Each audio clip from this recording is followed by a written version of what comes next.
right, so folks, I've introduced myself, but I'll do it once again. My name's Sam Slishman. I'm an ER doc. I work at Sierra Vista and Coalinga and King City. I do house calls and telemedicine and a few other things. And a lot of people ask me for referrals to folks. And this interview series is a way of helping me get to know doctors in town and also helping other people ask doctors questions that they might not get to during their appointments. And Annie and I have been friends since my one and only parent participation that I ever went to. We didn't last long either. Washed out. Yeah. So Annie is an OBGYN. She was the OBGYN for our second baby. However, she had something else to do on the critical, most important night, which was take your board exam, I think that was it. Yeah. So Sorry in any about case, that. it worked out. It worked out okay. Yeah. Annie has a lot of other things that she does. It's integrative medicine and likes cooking, healthy living and the like, has different business ideas. I do want to throw out one plug also for Lana and Arturo Tabuenca. They just purchased this gallery. This was a couple months ago, and they stayed open a couple hours later for us. So it's really lovely. I'm going to look into the camera and say, I don't know the name of it anymore. So Steinberg, Future Steinberg Gallery? Steinberg Gallery, I don't know if they will continue to have that name, but... They look like they have a delicious menu. Delicious menu. Great decaf coffee, too. So, so in any case, we can talk about OBGYN related things. I know that's relevant right now. We can talk about food or anything else. If you want to throw out a question, that's fine. I'm going to start with the first and the most difficult question of all. Zofran in early pregnancy. Oh man, that's a loaded question. Sorry, I had to do it. Everyone asks that question, so. Yeah, I'll bet they do. Because truly, pregnancy nausea is terrible. That's one of those things that I was very smug before I was not pregnant, thinking, oh, have your ginger, vitamin B6.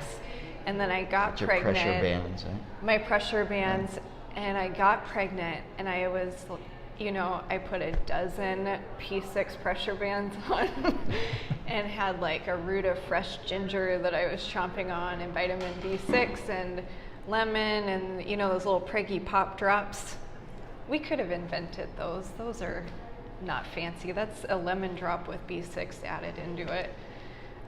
But pregnancy nausea is just so miserable. It's like being seasick on a boat that you can't get off of for 12 weeks. It's just terrible. And so I was looking at the same question. How bad is Zofran? Can I take it? At the time I was in my residency, and so I really had to be a functional human, like most gals. And so I really looked into this research on Zofran. And the concern is a issue of midline defects, cleft lip and palate, primarily. And there's a class action lawsuit, and so a lot of attention in the internet has been brought to it. Around the same time, a medication called diclegis, which is doxylamine and vitamin B6, came out. This has Can I interject on that one? I mean, both over the counter. Yes. And cheap. These have been around since the 1960s. Doxylamine, brand name is Unisom, over the counter. Used to be a pregnancy nausea relief prescribed in the 1960s. It fell out of favor. It had a resurgence under the brand name diclegis, which is a extended release format. Each pill of diclegis is about $2, and you take like 4 of them a day, as opposed to the B6 and doxylamine, which is pennies. And it's just the patent and the costs of drugs nowadays. And so then women were left with this question, well, do I take this category A medication? Category A meaning it's safe in pregnancy, it's very expensive, it's not as effective as Zofran, or do I risk midline defects? You know, you don't want to take anything that'll cause harm. The risk of midline defects is still relatively very small. The study that showed it was a poorly designed study with not a lot of participants. It's not great data, but it's what's out there and it's what's listed on the class action lawsuit. So a lot of OBs are going to be hesitant to prescribe because of that reason. Typically, I'll have patients start with the conservative measures. I'll advise them to get the doxylamine and B6 over the counter so that it's cheaper for them. Do the lifestyle interventions, you know, small, frequent meals, snacks, carbs, ginger, and not worrying too much about a balanced diet until someone can tolerate it. You know, I always tell my gals, you know, my daughter Lillian, I had a bachelor's and master's work in nutrition before I had her. I had these ideas of eating kale while I was pregnant. And then the day I found out I was pregnant, nothing seemed as revolting as a leaf of kale. And so that baby was grown on Cheez-Its until I felt better at about 13 weeks and could get back to eating normal things. But if I've got a mom struggling with bad nausea and vomiting a pregnancy, I'll give her Zofran. And I don't worry too much about it. I just counsel her as to the risks and benefits and educate her about the study and my reservations with it. Babies that you've delivered? I mean, do you feel like, have any of them had problems as a result? I've never seen any. Yeah. I mean, I've never personally heard of any with any of my. I mean, I know a lot of obstetricians. The topic is causation and correlation too, right? I know. I mean, it's very hard to tell. It is.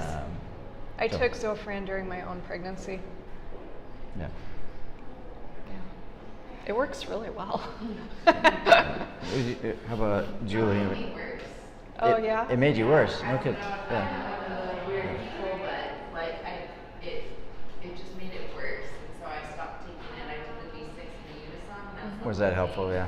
That saved me. I was sick for like 4 solid months, so I was on the like, is it okay to take it that long? Like, Yeah, you know, that's a good point. That's something people ask me a lot. Doxylamine and B6 is safe indefinitely. Okay. You cannot overdose on it. There's no effect on the pregnancy.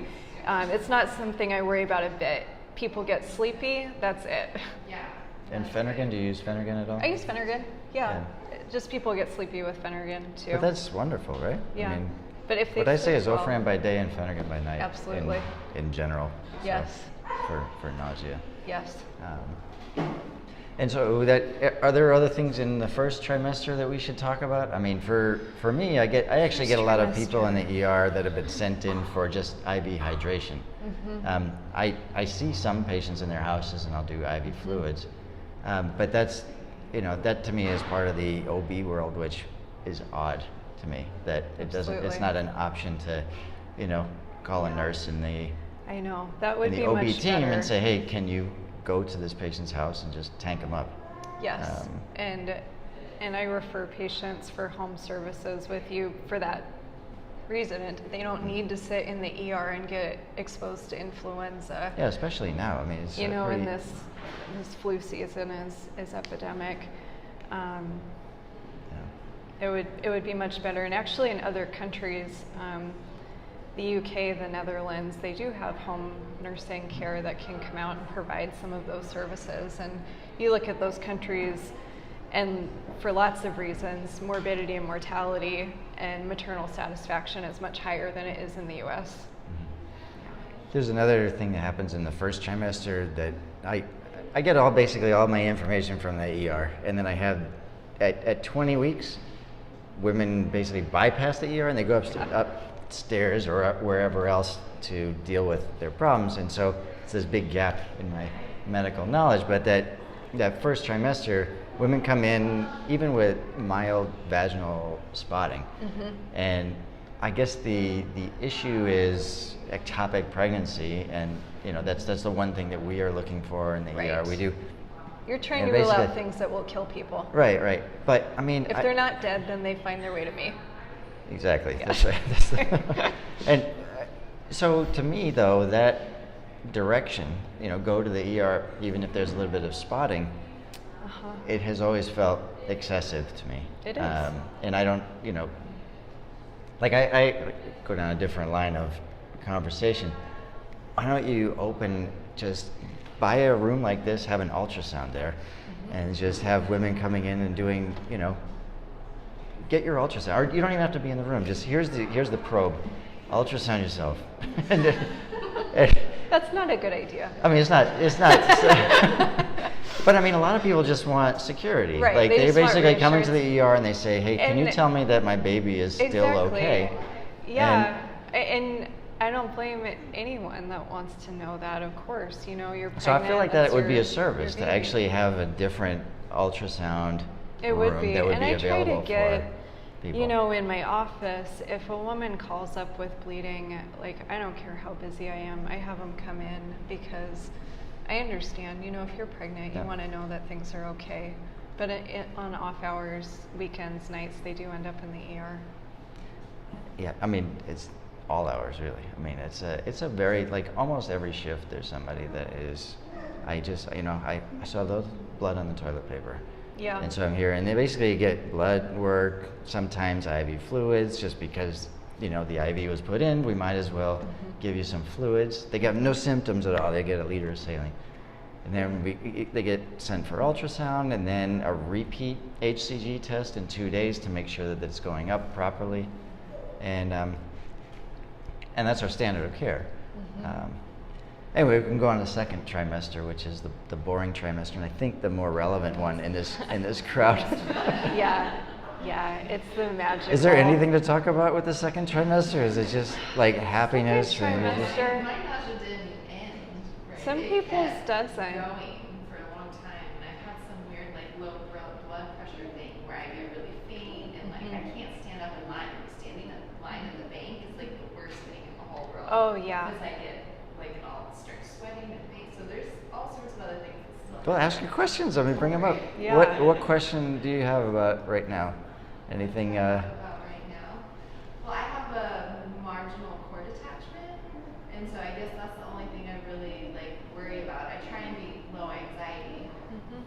Because there's 500,000 things to worry about. Look at her. You can tell. But that's really it. Is wondering if it's getting enough nutrients and all those things. Because it seems pretty common. Wait, so marginal cord attachment means? So the umbilical cord is supposed to attach in the center of the placenta, Yeah. and mine attaches at So the it's at the very, side, very okay. side. All right. So Yeah. she So would be marginal more cord. scientific Yeah. than that. Marginal cord insertion complicates about 10% of pregnancies, and most of the time is not of any clinical significance. Sometimes if the vasculature doesn't insert properly into the placenta, it inserts into the membranes instead. There's a risk of rupture of those vessels. That's called velamentous cord insertion. But the majority of those children are born vaginally, and many of the marginal cord insertions and velamentous insertions are actually diagnosed after the kid and the placenta are born, and we look at it and go, look at that. And as ultrasound has improved, we see all of these other things to worry about and follow up on. And so that's one of the reasons that, in the third trimester, the visits start getting closer together, is we're measuring growth at each of those visits. Babies don't lie, if they don't grow well, their fluid isn't appropriate, the abdomen will measure smaller, and that's when you start to know that something might be going on with the placenta and get updated information. And so, as long as a patient is following up as recommended weekly at the end, the measurements continue to go up appropriately. That's usually a kid that has nothing wrong. Yeah. So this brings me back to my business, though.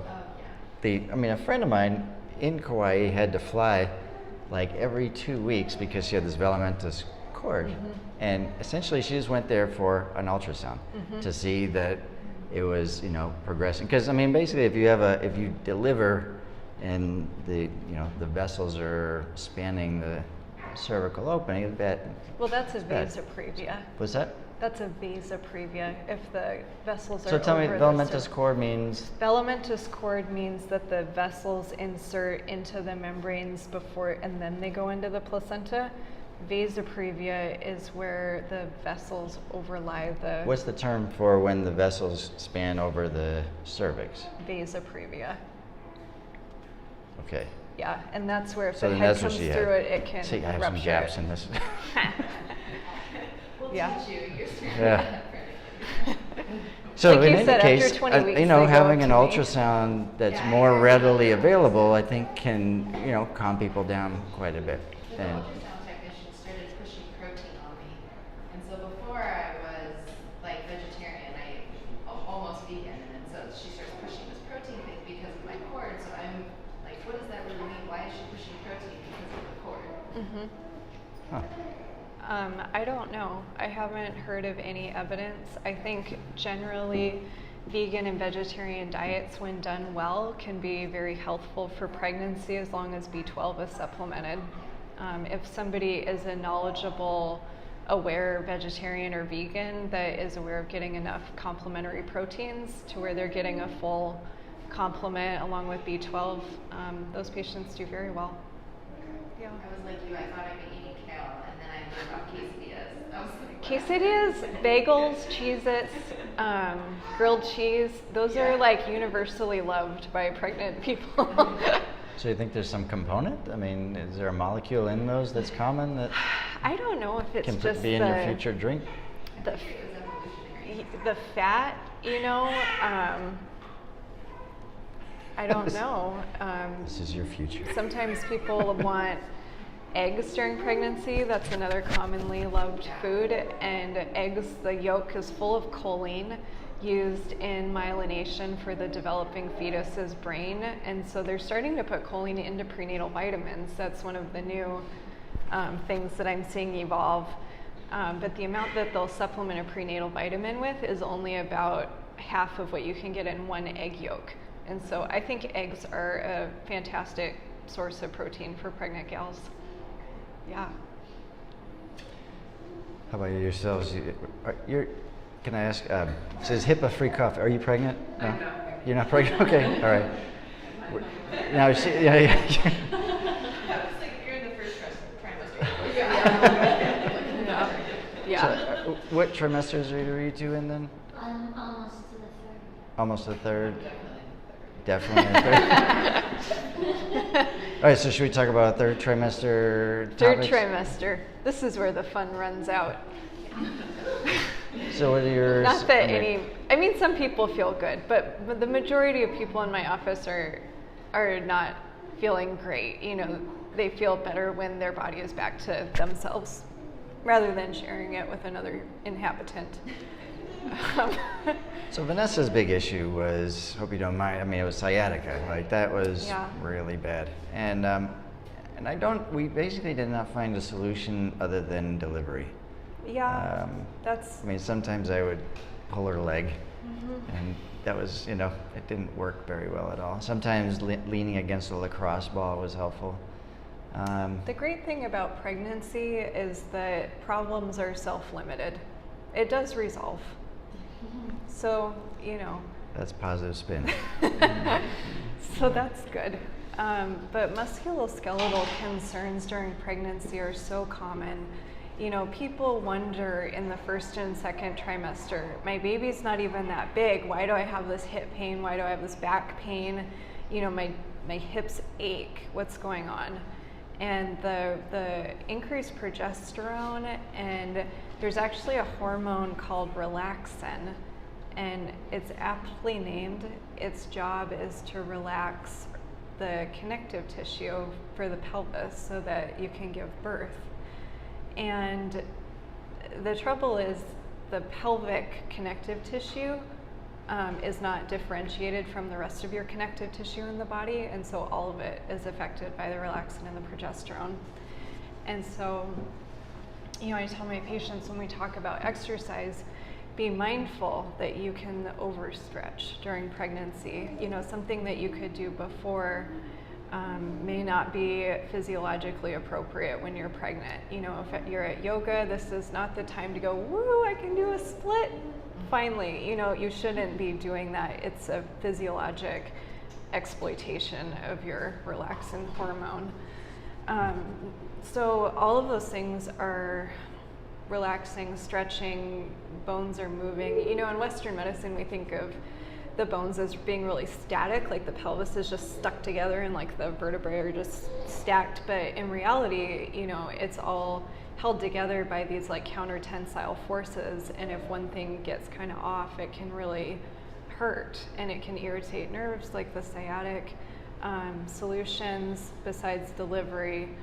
I'm a DO, so I do osteopathic manipulation. Any physical manipulation, whether it's from an osteopath, chiropractor, massage therapist, reflexology, can be helpful. And I'm a big fan of referring patients to Chinese medicine and acupuncture as well. Yeah. Is there one or two that are in town that you refer to? Yeah, so for Chinese medicine, I refer to East West frequently, and I refer. Is that your?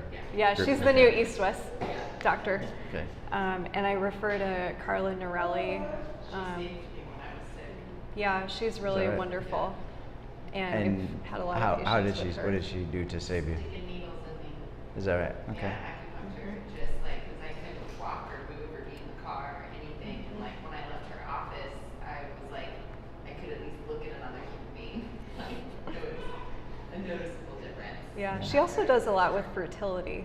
Yeah. I refer a lot of patients to Chinese medicine for fertility and pregnancy loss issues as well. Can you talk more about the osteopathic manipulation? Oh, and yeah. like how that works, and is that just incorporated into the regular visit, or do people Yeah. schedule specifically for that? Patients can schedule specifically for that, and that's what we do. I also can do it in the context of a prenatal visit, while I'm doing, measurement, listening to the baby. I'll kind of do an osteopathic assessment. I do gentle adjustments during pregnancy because of that relaxin hormone. I don't think doing a lot of high velocity, like popping techniques is really appropriate in most cases during pregnancy because there's so much ligament hypermobility anyway. And so generally I'll do myofascial release, counter strain, craniosacral. Sometimes I'll do a muscle energy technique. Usually what I'm focusing on for pregnant people is diaphragm, pelvic, back. Sometimes the neck bothers people too. It just kind of depends on what the patient's body is telling me. But basically, once you're in the third trimester and you've got this belly, you have this physiologic lordosis of the back. This is coming out. The pelvis has an anterior tilt.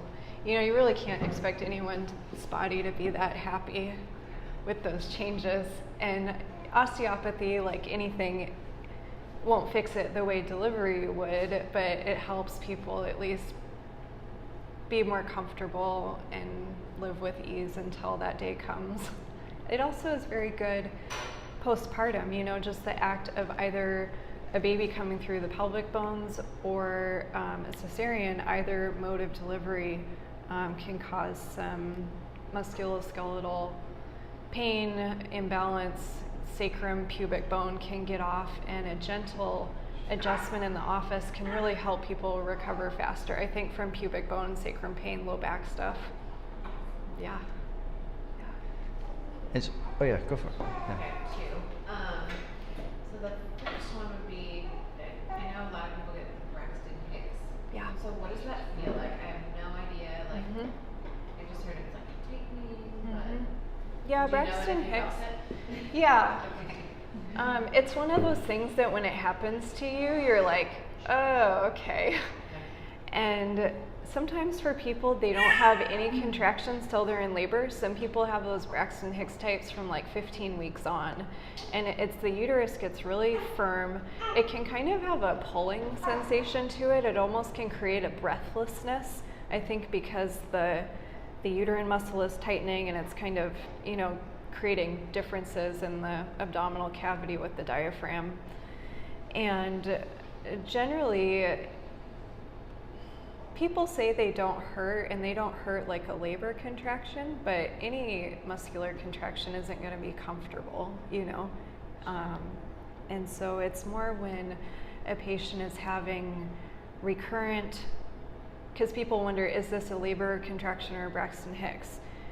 The difference is progressiveness, severity, timing. And so if they're coming, And no you know, baby at the end. yeah, like my partner says, you won't wake up with a baby next to you. But these things, like, you know, you sit around and wonder about them. If the contractions are becoming increasingly difficult to talk through, breathe through, you know, they're coming and going, they're becoming painful and not the, you know, just hard sensation, that's more of a labor type thing. If it's just hard and it comes and goes, then it's Braxton Hicks. The thing with both Braxton Hicks and round ligament pain, because that's another thing that people get, and it's very painful for some people, and it's difficult to, you know, tell people anything really to do about it. The thing is, the uterus and the ligaments, they start out about this big and they end up about this big. And so that process just inherently is a uncomfortable process of it stretching, because just like you would stretch your calf muscle, you know, you overstretch it and it wants to cramp back down. The same thing happens. The round ligament stretches and then cramps back down. The uterus stretches, it wants to tighten back up. That's the Braxton Hicks. How do you distinguish one or the other, the round ligament? The round versus ligament Braxton is Hicks? more on the side, like a groin, cramping, pulling, sharper sensation. The Braxton Hicks is a squeezing, tightening of the whole uterus. Okay. Is it something you can confirm, or is it all just historic? It'll just be a classic story from the patient. But on an ultrasound while it's happening, you can't really, okay. No, although if the patient's far enough along for Braxton Hicks, you can touch their belly and be like, oh yeah, that's that. Yeah, because it's so firm. Okay. It's like you tighten your thigh muscle like as hard as you can and feel it. Yeah. So in the ER, I have a very skewed view of pregnancy, of course. And what fraction of deliveries are actually as concerning? You know what I'm saying? So we had, like, I went into both pregnancies with Vanessa in a, like, okay, what's it gonna be? You know, kind of feeling. And basically she just had a baby, and then a couple of years later had another baby, and really, she did great. It was remarkable in both cases. And That's a male thing. no, well, on the spectrum, it's in my brain. It was great. So, I mean, seriously, like, it was not. Anyway, well, you do get you know, I don't. in medicine. Should I stop talking? I'll talk. So, yeah, how often is there a C-section? How often is it something that's just, you know, a terrifying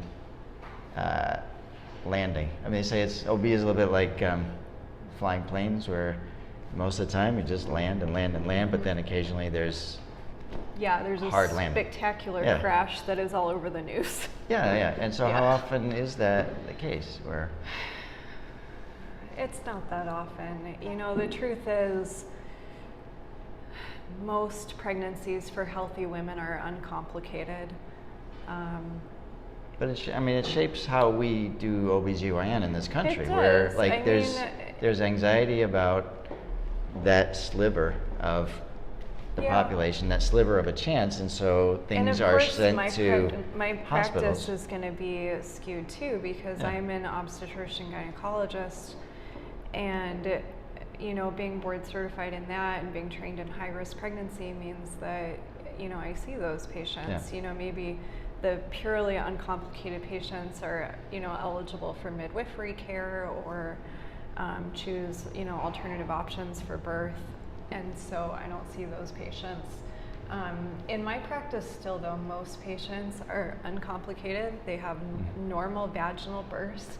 You know, average C-section rate in this country is about 30%. That's for all comers.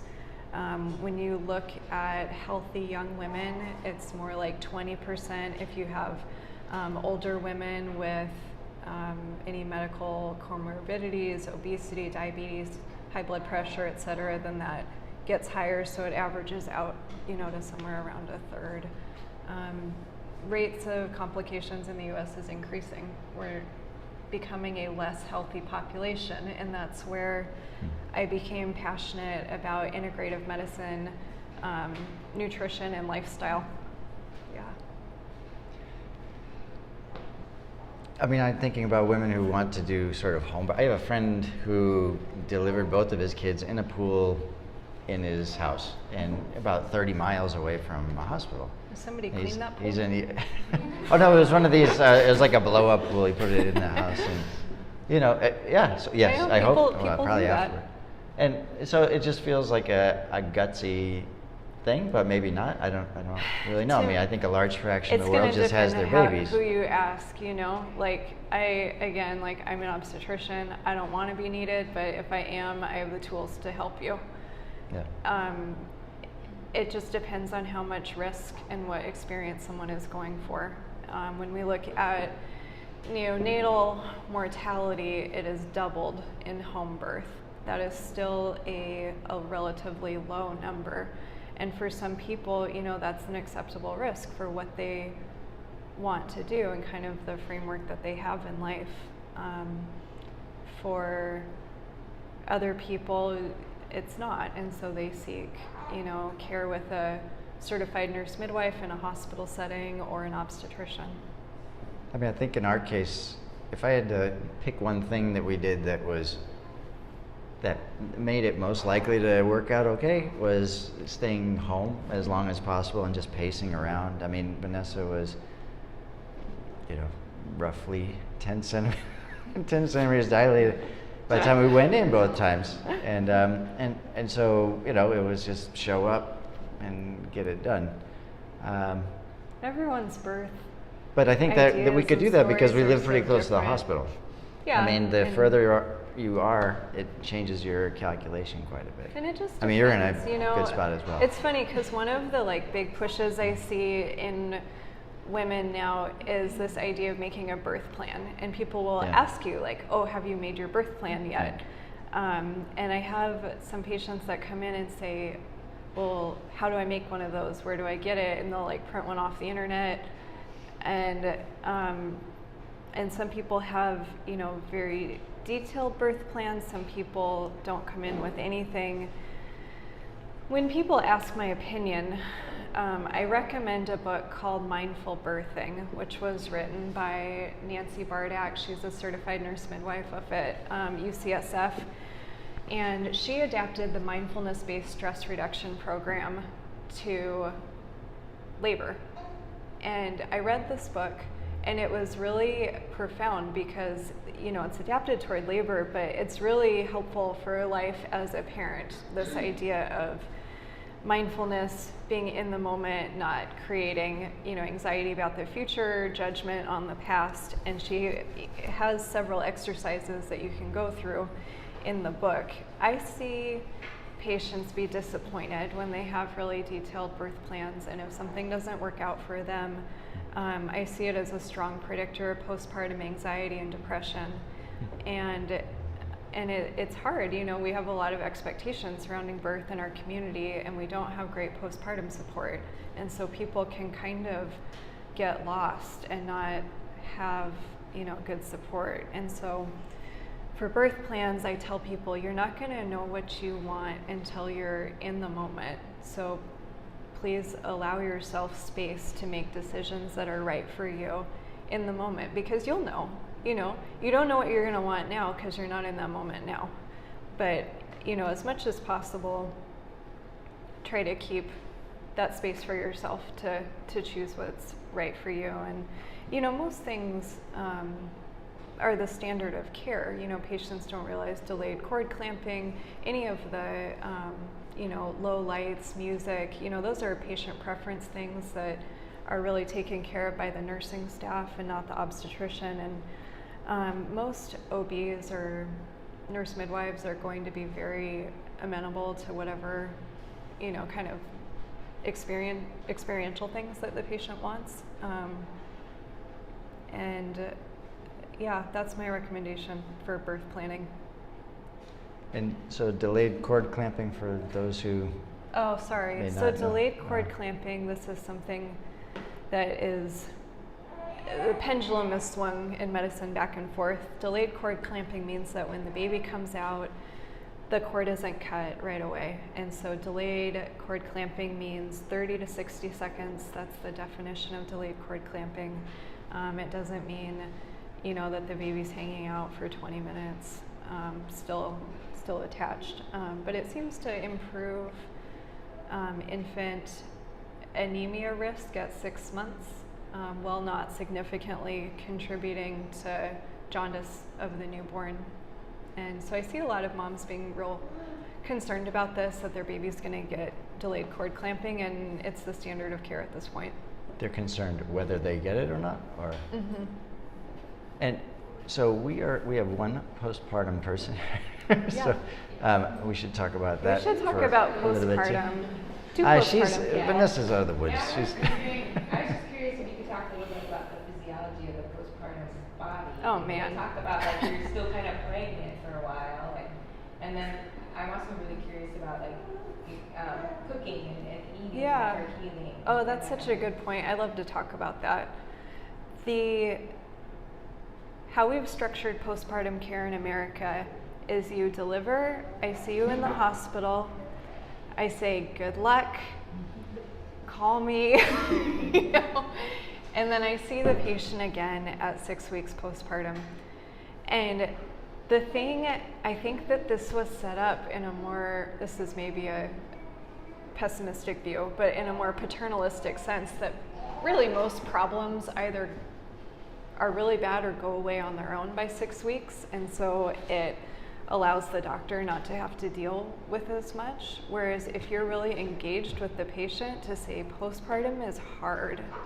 Like, it is hard. Like, you are going through so much. You have this human that is now depending on you for nourishment. Nursing is very difficult. That's another strong predictor for postpartum depression, is if nursing doesn't work out, especially in our culture. Our breast is best culture. Well, what if that doesn't work out? What do? You know, like, I'm not giving my baby the best then. You know, moms really can like fall off the deep end pretty quickly with that. And we have a lot of good support in our community, thankfully, for nursing, but for some people it just doesn't work out well. Like, how do we support those moms? And usually by the time 6 weeks rolls around, people are either doing pretty well or really not doing well. And it would be more, you know, it would be better to catch them earlier.